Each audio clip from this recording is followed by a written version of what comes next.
ಅಂಗನವಾಡಿ ಕಾರ್ಯಕರ್ತೆ ಹಾಗೂ ಸಹಾಯಕಿಯರು ಅಂಗನವಾಡಿ ನೌಕರರ ಸಂಘದ ಜೊತೆಗೂಡಿ ರಾಜ್ಯದ ವಿವಿಧ ಜಿಲ್ಲೆಯಲ್ಲಿ ಹೋರಾಟ ನಡೆಸಿ ಆಯಾ ಜಿಲ್ಲೆಯ ಜಿಲ್ಲಾಧಿಕಾರಿಗಳಿಗೆ ತಮ್ಮ ಬೇಡಿಕೆಯ ಮನವಿಯನ್ನು ಸಲ್ಲಿಸಿದರು.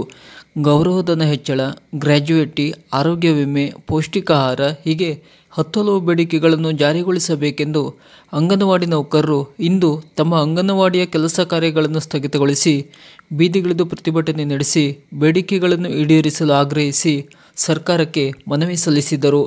ಅಂಗನವಾಡಿ ಕಾರ್ಯಕರ್ತೆಯರು ಹಲವು ವರ್ಷಗಳಿಂದ ಕೆಲಸ ಮಾಡುತ್ತಾ ಬಂದಿದ್ದರೂ ಅವರನ್ನು ಇದುವರೆಗೂ ಕಾಯಂಗೊಳಿಸಿಲ್ಲ.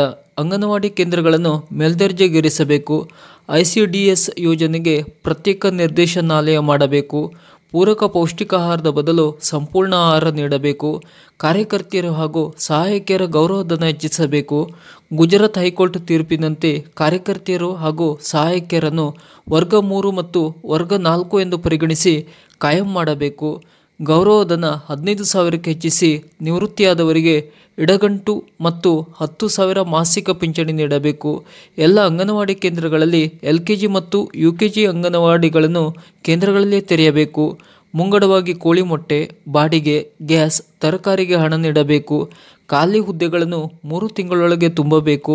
ಸಾಮೂಹಿಕ ಆರೋಗ್ಯ ವಿಮೆ ಜಾರಿ ಮಾಡಬೇಕು ಎಂಬ ಹೀಗೆ ಹಲವು ಬೇಡಿಕೆಗಳನ್ನು ಜಿಲ್ಲಾಧಿಕಾರಿಗಳಿಗೆ ಮನವಿ ಮೂಲಕ ಸಲ್ಲಿಸಲಾಯಿತು.